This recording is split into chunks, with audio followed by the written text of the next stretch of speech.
Good afternoon and welcome. My name is Father Gabriel Pravarnik. I'm the Vice President for Mission and Ministry here at Providence College and the Director for the Center for Catholic and Dominican Studies.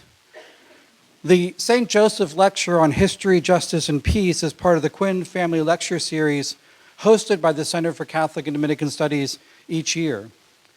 This series of prominent talks on campus has been made possible by the gracious gift of Edward J. Quinn, Jr., class of 1963, and his wife, Kathleen Riley Quinn. This year, the St. Joseph Lecture happily coincided with a series of talks that the Center has presented over the last month on race, justice, and the church. We have been fortunate enough to have with us Dr. Elizabeth Vasco from Duquesne University, who spoke to us about the demand to challenge notions of privilege and innocence. We heard also from Dr. Andrew Prevost from Boston College, who provided a roadmap for what theology can do to combat racism. At this time, I would like to invite Dr. Holly Taylor Kuhlman to the podium, who will now introduce this year's St. Joseph Lecturer and the third installment in our Race, Justice, and the Church series. Dr. Kuhlman.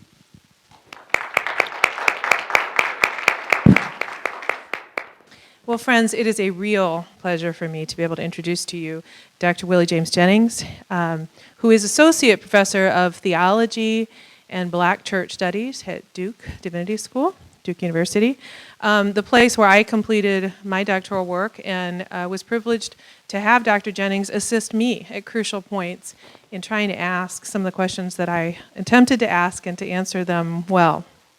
Dr. Jennings teaches at Duke in the area of systematic theology and, as I said, Black church and cultural studies.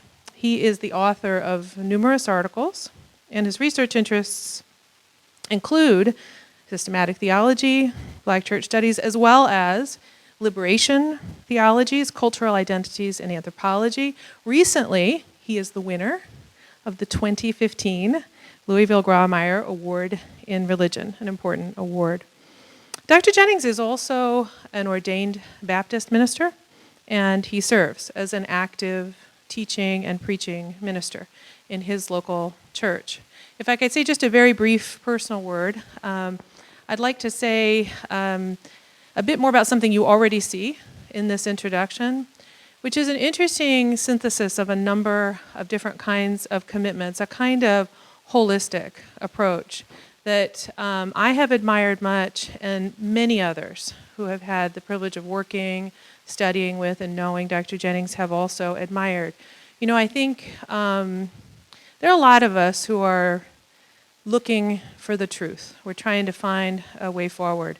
But we're not looking for a disembodied truth. We need a concrete account of love, of truth led forward by love.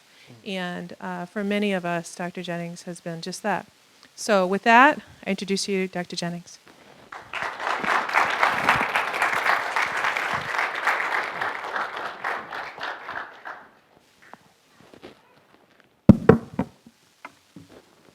Good afternoon.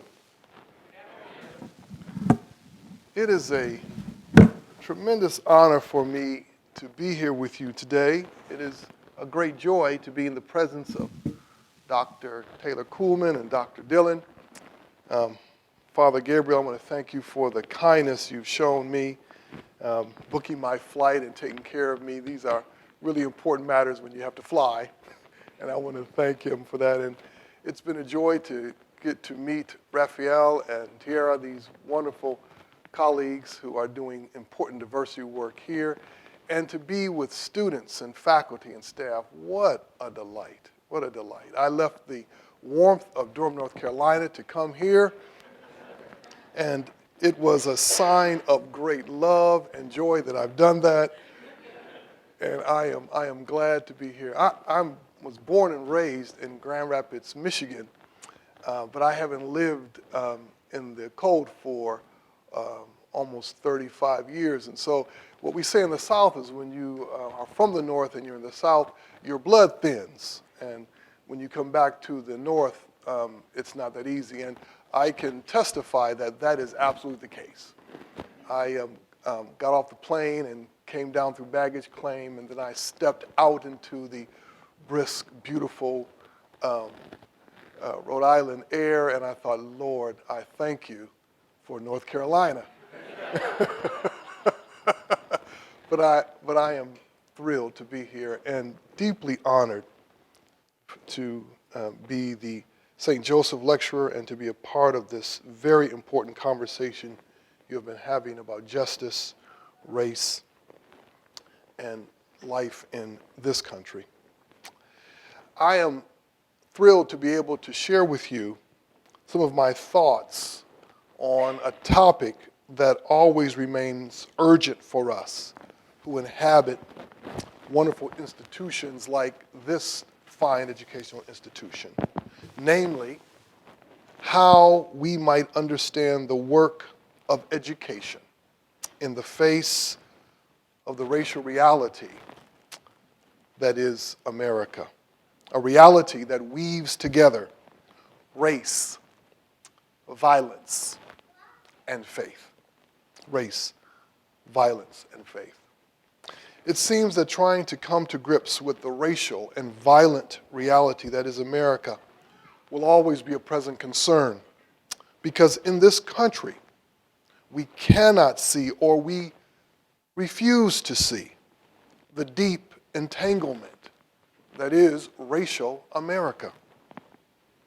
The crucial question that I would like to propose in our time this afternoon is this: what does it mean to teach or learn as a person of faith at this moment, at this present moment? What does it mean to teach or learn as a person of faith at this crucial moment?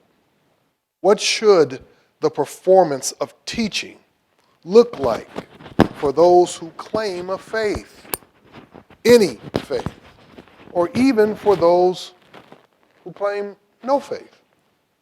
By invoking the idea of performance, I'm drawing on the magisterial insight of the philosopher Judith Butler, who laid the idea of performance on top of the idea of identity, and helped us see our identities as less stable objects and more as ongoing works of improvisation. Ongoing works of improvisation. So by the performance of teaching, I am thinking about the performance of a life that teaches. A life that teaches. Such a teaching life draws professors, students, administrators, even alumni, everyone into a shared project of life that gives witness to the flourishing of life together. Imagine a life that gives witness to the flourishing of life together. And at this moment in history, we urgently need such a witness as we together face what I call racial faith. Racial faith. Racial faith is the faith created by the entanglement of race and Christian faith. And the American story is the story of those entanglements, the entanglements of the racial imagination with Christianity. We are yet to fully comprehend how deeply and thickly race and Christian faith are woven inside of each other in the Western world. We repeat the mistake, as I've said in a recent piece in Religious Dispatches, we repeat the mistake continuously in this country of trying to address our racial animus as though it is a virus that occasionally attacks our social body, rather than seeing the truth. Racial animus is a constituting reality of our social body. The reason our racial struggles in this country and in the West are so intractable, stubbornly yelling at us in the face year after year, is because we refuse to see how deeply their roots are embedded in the ways we think, live, and imagine the world socially. Race in America is a form of religious faith. And we will never be able to understand or address it with the necessary knowledge, energy, or commitment until we comprehend its true religious architecture.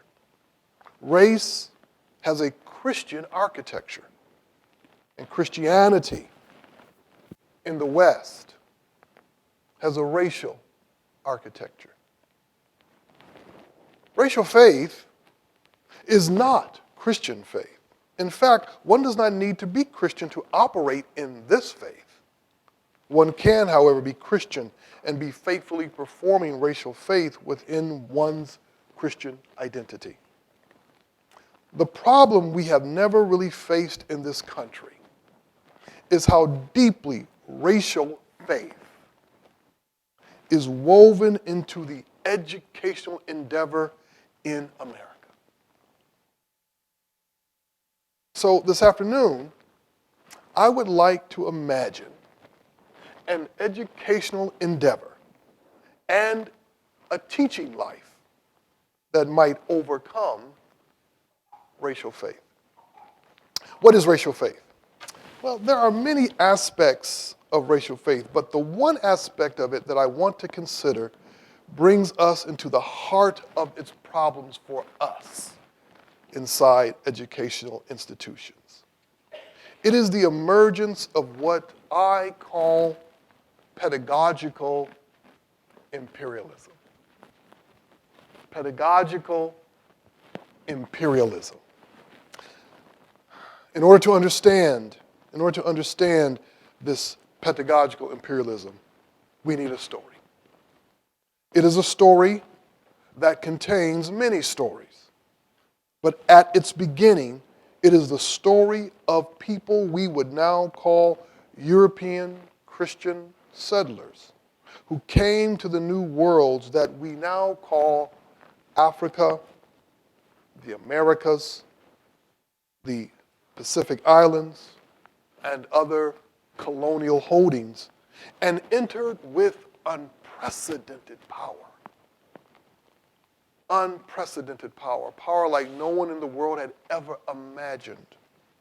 This was power like no one had ever experienced.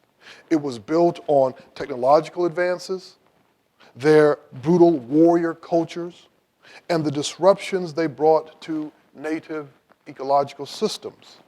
Such power deeply infected and influenced the way they looked out onto indigenous peoples. As they looked out onto indigenous peoples, they looked from a position of perceived God-ordained advantage. Perceived God-ordained advantage. That sense of an imperial position grew out of the strange way these Christians and their children had learned to read the Bible and understand their faith. You see, they read the Bible as though they were the people of God. They were the true Israel and not Gentiles. And they read as though Jewish people existed as just another people. In fact, Jewish people were no longer the people of God. They were just heathens. The good of seeing themselves through Scripture was distorted by the problems of not seeing themselves rightly in Scripture. At heart, that good would have been to see themselves as those who always understood what life was like from the margins, who understood what it meant to be an outsider and how to live in the density of grace in ways that were always inclusive, built on an abiding humility. They would have understood that a Gentile becoming Christian meant a permanent opening of their identities, of our identities, toward those whom God would send into our lives. A permanent opening of our identities toward those whom God would send into our lives, because it was exactly that opening that made us Christians, that made them Christians in the first place. But that is not how these Christians saw themselves. They saw themselves as the bearers of the faith, the true faith, and therefore were destined by God to be the teachers of the world. Teaching is at the heart of the Christian faith. But it is not the first thing. The first thing is being a learner. A learner. At the heart of the scripture for us, for Christians, is this truth. We are those who join the story of another people. We are those who join the story of another people of Israel. And in this way, learn of our God. It is precisely this movement of joining another as learner, joining another as learner, that is central to the living of our faith. And that is what these European settler Christians had no sense of as they entered the New Worlds. The colonial period baptized Christian discipleship into a new order of instruction. As indigenous worlds were being reformatted, utterly transformed, early European settlers, Christian settlers, enacted a reverse hospitality. A reverse hospitality. Rather than seeing themselves as strangers in a foreign world, a world in which they would be students needing to learn, or novices entering into instruction in native ecologies, they imagined their primary work as bringing people into Christendom. This missionary impulse of instruction in and of itself was not the problem, I want to be clear, but placed inside a constellation of dominating effects, like the stealing of land and the enslaving of native peoples, the destruction of holy places, and the wholesale killing of indigenous animals. It helped to create the most insidious aspect of racial faith. For the settlers, the native peoples were pagans, loved by God, but demonically oppressed and culturally deficient. Portuguese, Spanish, French, Dutch, English, German. They all posited cultural deficiency all along the line of their sheer differences from indigenous life. Visions of cultural deficiency joined the vision of racial difference, and together they shaped the way Christians would interact with native peoples. Christians who came to unfamiliar shores generated a vision of the Christian life that was primarily one of disciplining the native body. That is, domesticating native body and native space to mirror missionary body and missionary space. What was lost here was almost inconceivable. What was lost was sight of the incarnational process of making disciples. A process that only worked and works by love. We Christians believe that God became flesh. God became fully human, and just like us, grew and learned. This belief is bedrock. It is at the heart of Christian faith. God entered the shape of creaturely life, entering in the space and time of the creature, never despising or disregarding that earthly frame. This means that in Jesus, God learned with us, just like we learn and as we learn. God delights in learning of God's own creation. And in Jesus, God learns. Jesus learns and he teaches. God does know, but God has chosen to know with us. Such a belief did no serious work, has done no serious work in the educational vision of Christianity in the New World. Instead, we presented a God in Jesus who is an imperialist in knowledge.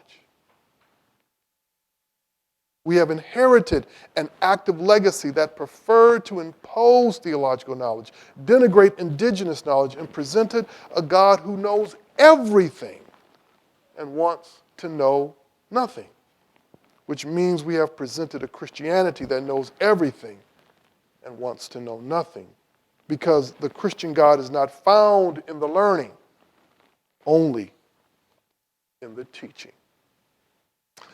Now, this pedagogical imperialism gave birth to Western imperialism. But more importantly, it bound education in the West to the work of assimilation. An assimilation, a very specific assimilation toward whiteness. We are only now beginning to understand how deeply whiteness permeates the work of education for us. Whiteness emerged as a power, let's call it even a principality. Early Europeans inherited theological visions that already housed the symbiotic tropes of whiteness and blackness that trafficked in the ideas of good and evil, light and dark, life and death within theological language. However, with the colonial period, that reciprocity of white and black would also house a theological way of seeing that formed ideas about the good, the true, and the beautiful around bodies designated as white. Whiteness emerged as the ground for the universal. White bodies were established as the primary site for the human in all its majesty or weakness. So whiteness emerged out of Christianity and unleashed a power that is yet difficult to comprehend unless one understands that Christianity always invokes comprehensive vision. What do I mean by that? Anyone and everyone may be seen through the lens of sinner and saved, through the lens of faithful or faithless. Anyone and everyone can imagine their lives revolving around mercy and grace, faith and hope. These are theological ideas that expand to cover everybody and every kind of body. Whiteness moves irrepressibly in this same direction, not only because it unrelentingly generates white body exemplars of beauty, goodness, and truth, but it also carries forward housing capacities, patterns of thinking, ways of being, that invite multiple peoples to imagine their worlds through white bodies. For a myriad of reasons, historical reasons, we have not had the conceptual ability to name whiteness for what it is. Not a particular people, not a particular gender, not a particular nation, but an invitation. A becoming, a transformation, an accomplishment, It was an accomplishment sought after by immigrant group after immigrant group coming to these shores, hoping to strip away their ethnic past and claim an American future. Whiteness was and is a way of being seen in the world and a way of seeing the world at the same time. It was nurtured and grew inside of Christianity, its voice mimicking Christianity, saying sweetly, this is what it means to be Christian. This is what it means to be whole. This is what it means to be full. But now we know that whiteness is not a given. It is a choice. It is a choice. Whiteness is not the equal and opposite of blackness. It is not one racial flavor next to others. Whiteness is a way of imagining the world moving around you, flowing around your body with you being at the center. Whiteness is a way of imagining the true, the good, and the beautiful configured around white bodies. Whiteness is a way of imagining oneself as the central facilitating reality of the world and longing for the power to realize and sustain that imagination. Whiteness is not a given. It is a goal. It is a longing. And immigrants who come to America now, they know this. Immigrants that came here from the beginning, they learned this. But many have forgotten this and have baptized their lives in that forgetting. Indeed, in many parts of the world, people live under the pigmentocracy of white preference that instructs all people to approximate fabricated white images of humanity and urges us to participate in the process of self-invention through consumption. I have a dear friend who has adopted, several years ago now, adopted a wonderful daughter from Burma, from Myanmar, as it's sometimes called interchangeably. And he went to her home country in order to visit her family.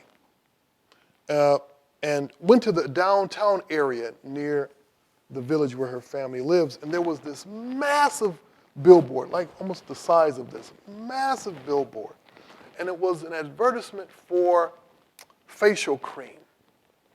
And it had the face of an Asian woman on it, and under it, it said, white beauty. Don't you want to be white? Why was that there? Whiteness as a way of imagining the good, the true, and the beautiful. And we live under the tacit agreement that white bodies may be the carriers of our fantasies for the good life. They may be the sites that facilitate our sense of belonging, because fantasy always facilitates belonging. Education in the West, and especially in America, remains caught in the destructive winds of pedagogical imperialism and the operations of an assimilation toward whiteness. What this means is that we have not yet entered a vision of education that announces a new reality of belonging and life together that might challenge our racial reality. In fact, racial faith mangles and contorts education in several tragic ways. First, racial appearance and the evaluations of intelligence continue to walk hand in hand. A scale of intelligence tied to racial characteristics, for example, shade of skin color, identifiable facial characteristics, now seems to most people ridiculous and repulsive. But the connection itself, the assumption of intellectual ability, the immediacy of categories of evaluation tied to the presence of racial difference remains a powerful current in the flow of social interaction in the academy and almost all our educational systems. The connection itself remains, and with it an unspoken scale of intelligence bound to race remains. This is especially evident in the political uses of language. Language use is deeply marked by these realities of race and evaluation. Second, the image of the educated in the West remains bound to its colonial legacies. The classic question, what does it mean to be educated, should only be answered in our world in light of another question. What do the educated look like? What do the educated look like? The descendants of slaves and the colonized were left with the incredibly difficult task of telling their children what education means or should mean for them, because education in the Western world most often pivoted around white identity. The image of intelligence in the West is built upon a history of dominance, oppression, and the suppression of other images. The issues of identity are also bound up in the performances of class distinction, yes. However, the deeper dilemma is the identity imagined by education. I'll say that again.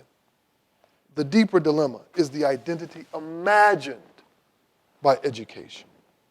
Most often, our education, Western education, imagines cultural invisibility as an educated person.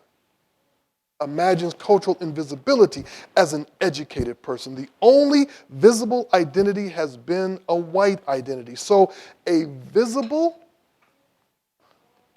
non-white, educated person is still imagined as an exception. It is still an imagined exception. One can be educated and still be ...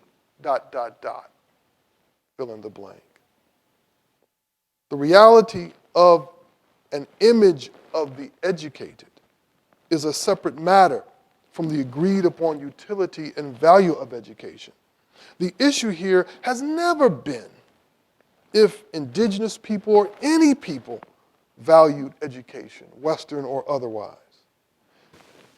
The issue has been the necessity of imagining exception. Imagining exception inside the process of being educated. You can be educated and still be. Thirdly, intelligence remains a reductive idea. The strategy at work in our educational systems is to simply add more cultures and more cultural awareness to the process of education. This adding, however, is built upon the foundation of the colonialist imagination and its image of intelligence, which means it functions inside the process of imagining exception. There is a deep tragedy still at work in the educational process of the West. Choices are forced upon us, ways of thinking cut off from us by the utility of learning. This has everything to do from issues of testing, to who is drawn to higher education, to how our children are guided toward options, to the valuing of other ways of life, to how we, and even to how we imagine the good ends of education. We need a new understanding of education that centers on learners who are teachers. Of course, there is a sense in which teachers are always learners. We know that.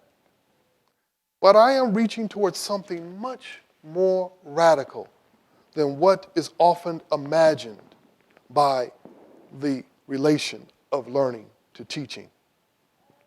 And here there is much to be gained from that central truth of Christian faith that I mentioned earlier, a truth that many Christians ignore, of a God becoming flesh, becoming human, of a God living the contours of creaturely life. What this means is that, like Israel and like the creature, Jesus is learning, entering knowledge, gaining wisdom. He entered the wisdom of his people, their way with the earth, with the land, with animals, working with his hands, working the land. We see the fragments of that wisdom in Israel's ancient texts, like Job and Proverbs. It is not an exclusive wisdom, but one shared by other peoples and bound up in the ways of earth creatures. God shares in the shape of the creature through learning, and only and always as a loving learner is he also the teacher. What we need is a teaching life that constantly shares in the multiple shapes of people's lives. A teaching life that is a perpetual performance of learning that delights in the lives of others. Yet this teaching life does two very important works. First, it reverses the long trajectory of assimilation toward whiteness by seeking to unmask the images, both subliminal and openly regnant, that drive our visions of cultivation toward white approximations of the true, the good, and the beautiful. We must destroy the lie born of racial faith that cultivation and transformation moves only in one direction. Indigenous peoples the world over were told this lie, that their calling in life was to be the transformable ones, the ones who should be malleable, adaptable, flexible, changeable, always turning their lives toward the shape of their colonial teachers. That is our legacy. That lie has not been destroyed, because we are yet to present and inhabit a teaching life that transforms and becomes more. A teaching life shaped in an abiding openness and the constant expansion of identity toward those we meet, who, as a theologian, I would say, who God brings into our lives. Secondly, this teaching life aims to undo the evaluative structures of education rooted in pedagogical imperialism. A world imagined filled with people always needing to be taught by us is a world closed to us. A world in which we are surrounded by perpetual students is a world that we can only see through evaluative gaze. My friends, we have inherited, all of us have inherited an evaluative gaze, a way of looking and measuring others and ourselves that drains the mystery out of human life and presses us toward unrelenting hierarchies, better or worse, good or great, strong or weak, and everything in between. The problem with our culture of testing is that it grew in the womb of this pedagogical imperialism, and it yet lives inside a death-dealing evaluative gaze. The problem at so many institutions is that the evaluative gaze has never been evaluated. But a learning teacher sees something else. A learning teacher sees with the eyes of faith. They see a beautiful world and the majesty of divine love in every life. In truth, people are not only educated into racial vision and the legacy of racial animus that grows from that vision, but they are also educated in racial vision. They are educated not to see. They are educated not to see, only to evaluate.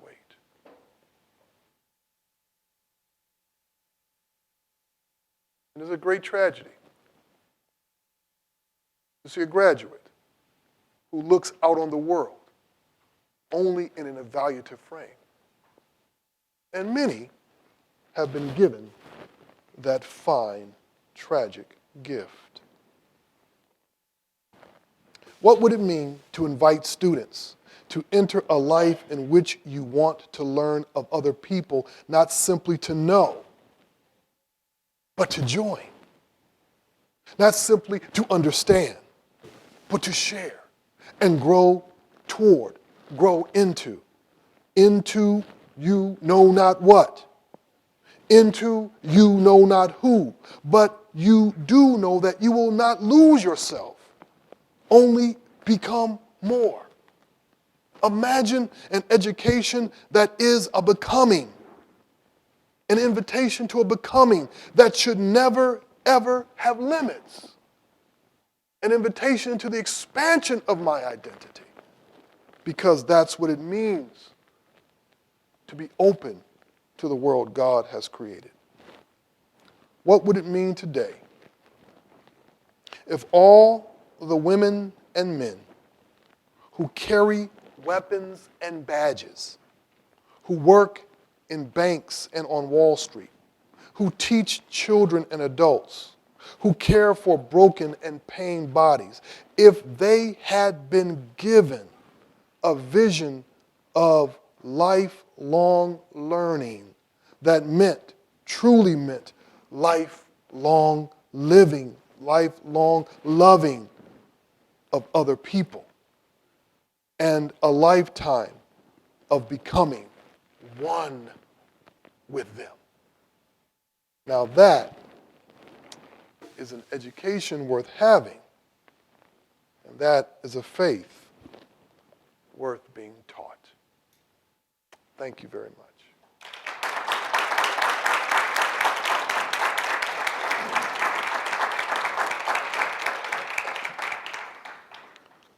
Is there time for questions? I know I put a lot on the table, so I want to give you a moment if anyone would like to ask me a question. We can do this in two ways. Those who like to make statements and don't like to make questions, why don't you go first?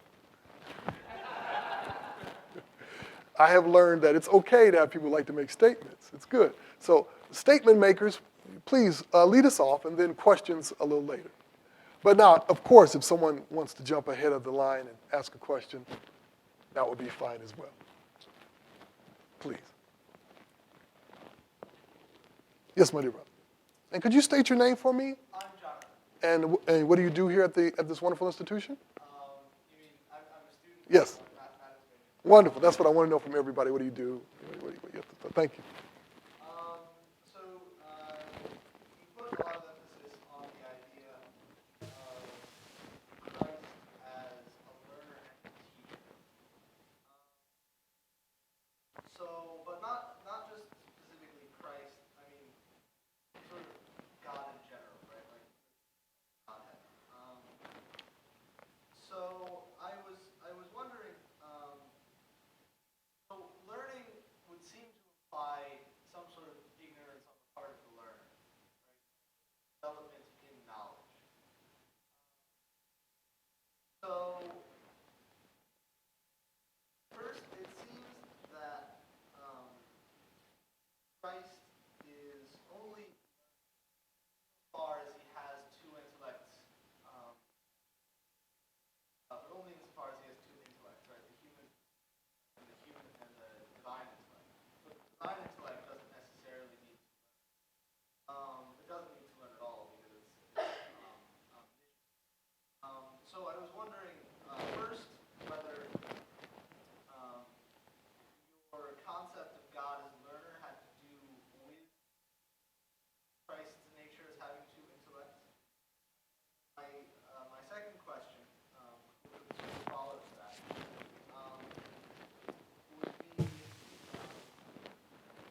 Well, good. I can see your mind's trying to work at some really important things. Have you had your theology courses yet? Have you? Okay. Look forward to those. Those are going to be great for you. Those are going to be really great for you. And make sure you take them. It'll be really, really important. So let's come to the kind of crucial matter you're putting your finger on, which is has always been a struggle for Christians. And to put it crudely, how to take the humanity of Jesus seriously as God's humanity, how to take it seriously. And what theologians the world over, centuries over, have said is that we have to take seriously that this is actually God, let's use my language, enjoying the process of being a human, enjoying the journey of humanity. A great church writer by the name of Irenaeus said that Jesus, God, lives the contours of creaturely life, that the very shape of it. And that there is a delight, a joy in God in doing that God didn't become human and go, ugh, I have to be a human for a while. Nor did God say, okay, I'm just going to pretend. Oh, I'm really surprised. No. God truly entered the reality of being human. And so the struggle has been how to understand that. And the best wisdom of the church is to say, don't start with trying to think about what a God is, what a human is, and then try to bring all that to Jesus and see how it fits. Right? The best wisdom is to start with the reality of God in flesh, this miracle, this absolute miracle, and take it seriously. And then out of that, it'll explain, well, maybe explain is too strong a word, but help you understand how those things are a reality. So the first crucial matter is to take seriously the humanity and to take seriously a God who learns, a God who wasn't sitting on his mother's lap saying, you really don't have to tell me these stories, Mom, I know them all. I mean, that would have been a kind of scary baby, wouldn't it? Like, So we have to grant him his full humanity. But now, it might also be good if you take the word knowledge you used, it might be good if we open up that word knowledge to be more holistic, more human. Because as a math major, I mean, knowledge, knowledge is, okay, I know this formula, I know it, and therefore I can love it. I mean, I guess math majors love formulas. I have a cousin who loves formulas. He's a math. But maybe take that word knowledge and put it in a different frame. So my mother, who's not of blessed memory, I knew my mother, but I really didn't fully know my mother. I mean, my mother told me many things, but there are many things my mother didn't tell me. But I loved her. But knowledge there is something different. It's holistic, it's human, it lives and breathes. And so to know is to enter into a relationship. That's okay. Babies cry. I love crying babies. To enter into knowledge is to enter into a relationship. So to come back to my crucial point here, and you're right at it. We have to take seriously a God who points us to a life of learning as the basis upon which there is teaching. But that life of learning is not just quietly waiting for the opportunity to instruct and correct. That life of learning is a life of joining and of appreciation and a deep, deep love, and most importantly, an entering in. Jesus, if you take away, here's what you think about this when you take your Bible class. Have you taken a Bible class yet? Okay, you take your Bible class too, right? Yeah, take your Bible class. If you take away everything that Jesus says that has to do with the kind of common wisdom of Israel, what a Jewish child, a Jewish young man or young woman would have learned, if you take away the things that are part of that world, you have about 4 words left. I mean, all of it is what he learned. We often think of Jesus's knowledge as a kind of holy download, brain, kind of holy download. God opened up his brain and dropped down everything there. That's not healthy. Yes, my dear.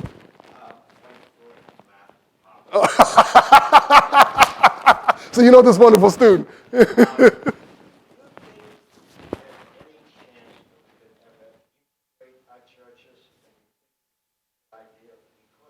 I think yes, it would be a fabulous idea if we could, and I do think we can. I think it will take something I mentioned to students earlier, and I didn't talk about in this lecture. I often talk about, but I knew that I would have been here for 2 days if just in the lecture, that is, if I did. And that is, we have to become far more geographically aware, far more aware of space to understand that the separation of churches, the segregation of churches is bound up inside spatial segregation. As I like to say, quoting a gentleman by the name of Nightingale in his wonderful work, or drawing from his wonderful work, spatial segregation is always the beginning of genocide. Yeah, so I do think that we can, and we should. I don't believe in cultural purity. I think that's a very bad idea. Other questions? Yes, my dear. Doctor.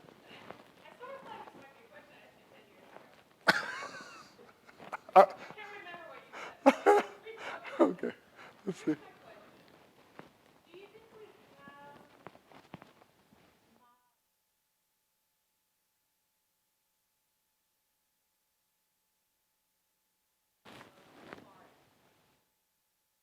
Of authority, you said?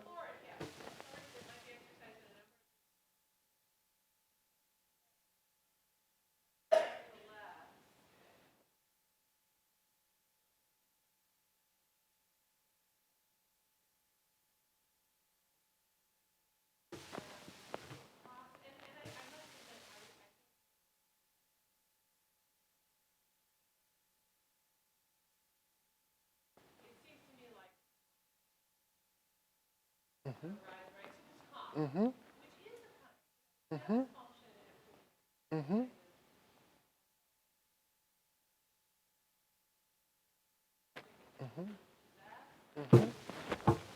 Mm-hmm.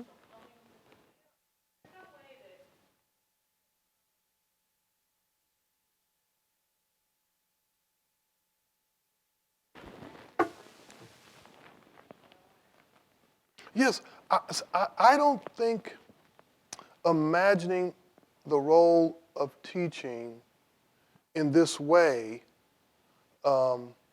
means one walks away from authority. As one of my teachers used to say, I'm never going to pretend that I don't know something. That's not the issue. The issue is, can one gesture a desire not simply to know more, but to love more in the knowing more? That's different. Can one gesture by one's action a desire to love and to be open and to grow? In my context where I train ministers, I always say that what's more important than what you preach is the anecdote you use, the stories you use, because that tells me what you love. And you gesture your sense of belonging by those stories. And here's always the problem, Dr. Taylor Kuhlman. This is always the problem. If teaching gestures a very narrow sense of belonging, it undermines whatever wider sense of belonging it's trying to promote. If it constantly is inside a very small kind of repertoire of anecdote, of story, of desire, of love, of appreciation, then other things just become hollow because you're telling me what's really important to you. If every story, everything in which you hint your love is, in the South we use the phrase color, kin, and kind. I mentioned this earlier. Now, those of you who are not from the South, let me explain that because it's a very technical term. Color, race, kin, family, kind, people who are like me, kind of homogeneity. If your aesthetic is really homogeneous in that regard, then almost everything else you say is inside that aesthetic. And I'm talking to teachers at that moment, students pick that up. That is a crucial aspect of assimilation. You gesture what you love, and you commend it to students. And so what I'm begging for is an authority that draws a wider frame of love. You know, I'm trying to finish this commentary on the book of Acts. Those of you who know anything about commentaries, pray for me. I'm just about done. Oh my God, I'll never do it again, ever. It's been fun, but I'll never do it again. But in the book of Acts, what you notice in the book of Acts, those of you who are not Christian, it's a second part of a book written by an early church writer or group of writers that kind of give the first movement of Christianity, if you will. And but what you notice in this book is that almost no one in leadership is doing what they want to do. They are all being pressed, dare I say, forced by the Holy Spirit. And it almost always has to do with changing their appetites and desires for something that they would not want. Right? The expansion of their palate, if you will. Now, not a consumptive gesture, like consuming, but an expansion of what your life should be like. That's what I'm asking for. So I think an authority that moves in that direction is really important. For me, I think one of the models, though it's not a perfect model, one of the models are obviously artists and musicians, especially. Musicians who you see in the way they expand their life inside of their art toward those who are very different from them because of the love of the art. So as I said, it's not perfect, but at least it moves in the right direction. Thank you, Doctor. Another question? Yes, my dear sister.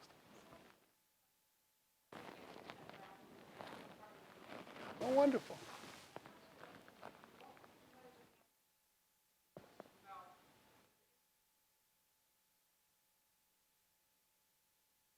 Yeah.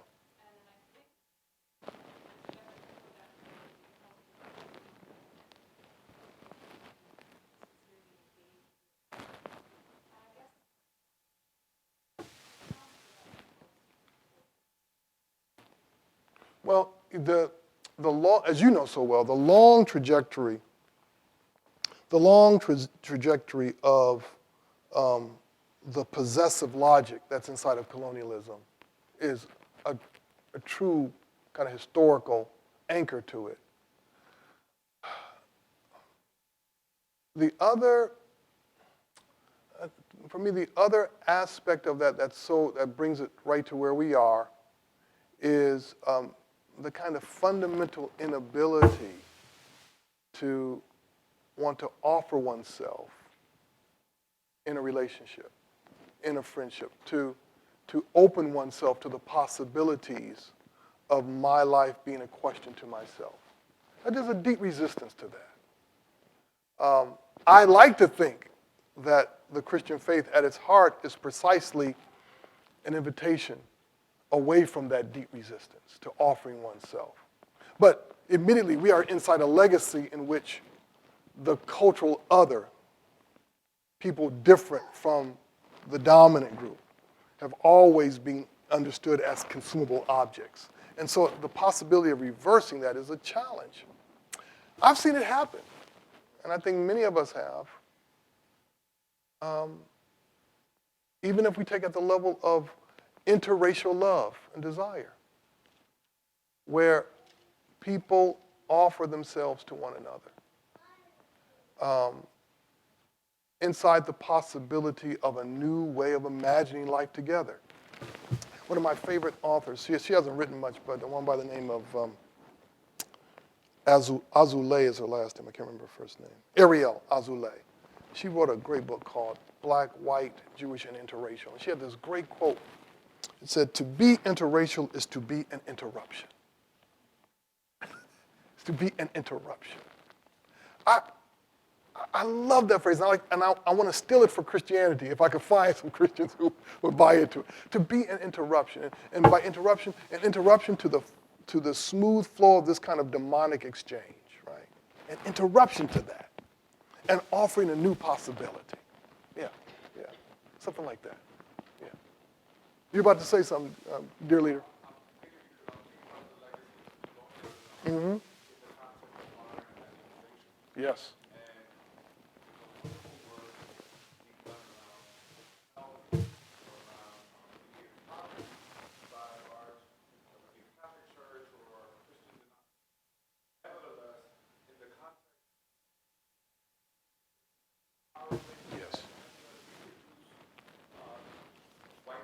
Yes.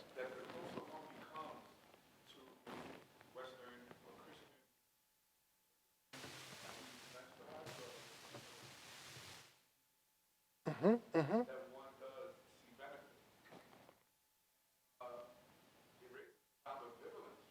Yes, yes.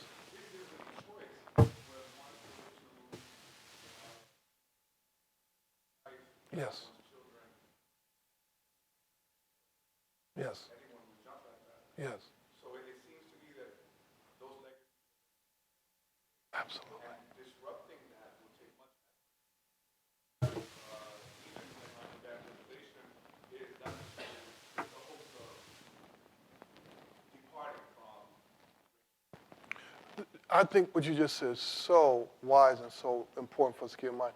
Let me tell a story that I tell about these matters with using the church. So there was a student of mine who, one of the things I said in my class was that the most important thing to do is to collapse assimilation onto yourself. And I was talking to a predominantly white class. To collapse assimilation onto yourself. And they said, well, what do you mean? I said, well, let's say you get to pastor a church in a multicultural area with lots of different people from different parts of the world. And what you should do, I said, what you should do is to, as a leader in that church, begin the important work of learning the language of everyone in the community and incorporating every language in the community in the church. And this student thought that was great. He said, that's exactly right. So he went, so his church in a particular area in New York, he said about doing that. And one of the groups, I won't name names, but one of the groups, a person from that group, came to him and said, you don't need to do that. You don't need to learn a language. We're trying to learn English. You don't need to do that. We're here because we're trying to get our English better. What are you doing? And he said, look, if you want to learn English, that's fine. But it's important for you to understand that what will make us church is you teaching me.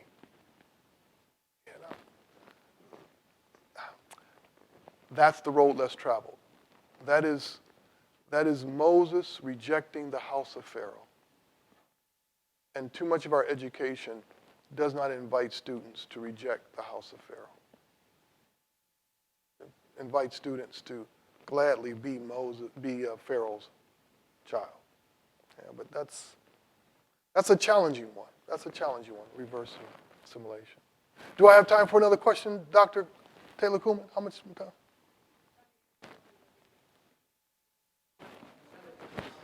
Yes, that is it. I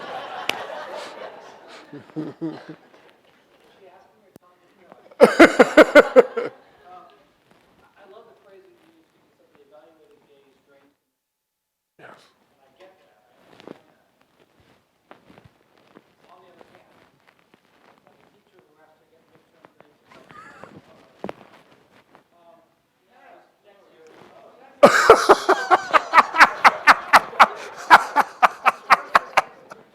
At some point. Yeah.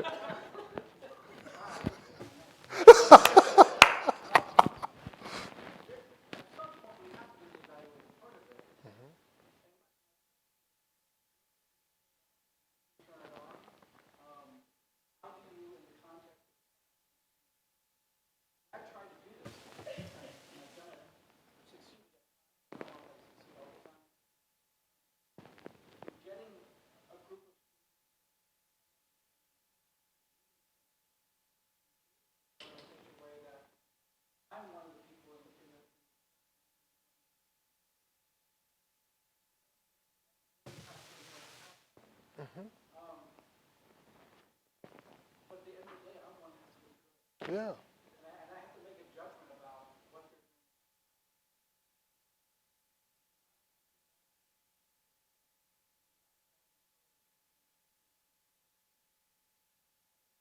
Yeah. That's a great question. I like to take a step back and think about the evaluative reality as a part of the ecology of an institution, but also the form of life we are inside of. So, and the analogy is the relationship between grading and assessment. Those of you who are inside of that discussion. If grading is one thing, assessment is a larger reality. And it's a large reality built inside of the mission of an institution, the goals, but it's also built inside the kind of deep structures of life, of a school and of an individual. And what I'm wanting to focus on as a first step is to think about that wider reality, so that then when we come to the reality of the actual practice of grading and evaluation, it has now been placed in a totally different frame. Some of it functions like it always does. You did well, congratulations. You did poorly, I wish you could have done this, and so forth and so on. But there's a different reality to it. Let me give you an example from my own context. So, I was an academic dean for many years, and I'll never forget one case. Was a Korean student came to my office. Korean gentleman, he was in tears. I mean, he was, and those of you know, this is for many Korean men, this is a real difficult thing to cry in public in front of, especially in front of somebody considered authority. He's in my office and he was crying, and he was talking about how he had been treated. Now, this was a man who spoke 5 languages, but his English, quote unquote, was not, quote unquote, up to snuff. And he had a preceptor who had just been brutal to him. I mean, just made him feel as though he was not a child of God. And he sat there and he showed me the paper and all the red and question marks and and really biting comments all through the paper. And he said, I know I have problems. I said, I put the paper to the side. And I took his hand and I said, I'm sorry. Listen to me as the dean of this, academic dean of this school. I'm sorry. This is demonic. There's nothing Christian about this. This is demonic. I don't want you to draw this into some kind of holy light, something. This is demonic. This is not the way. This is not the way of a God who loves. So I apologize to you. Now, there is a form of grading, but that wasn't it. And my conversation with the preceptor later on, words, I said, come here. This is demonic. This is not you. This is not what we do here. Because this is not about this student. This is about something else. This is about a vision of who belongs here and what it takes to be here that I think is sick. And that's, yeah.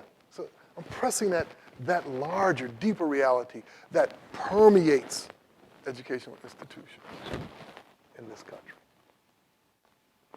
You want to follow up, Father? Good. Uh-huh.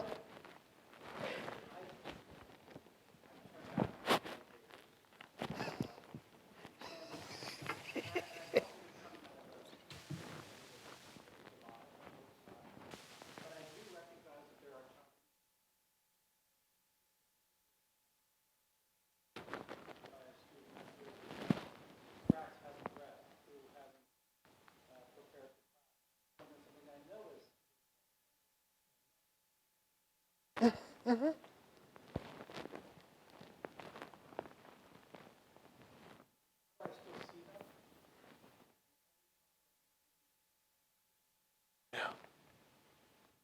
That's a great question, and thank you for your honesty in this.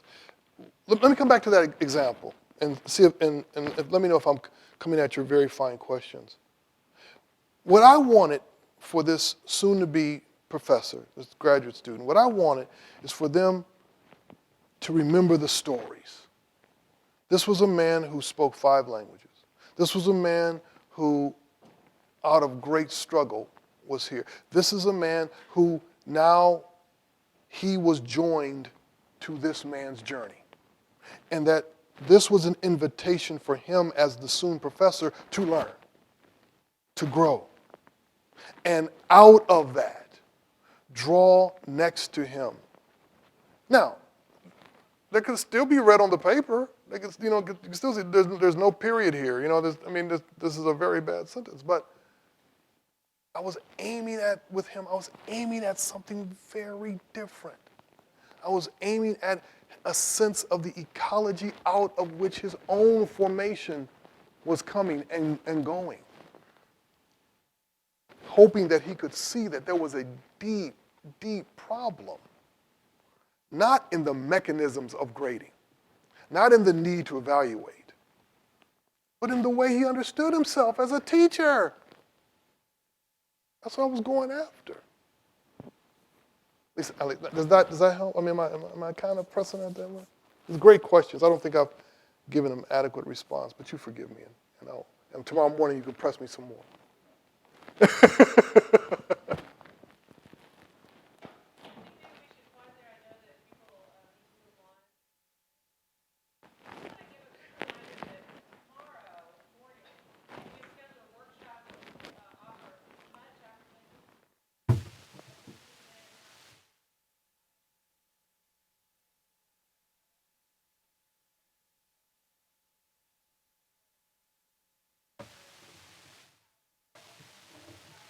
Power vested in me.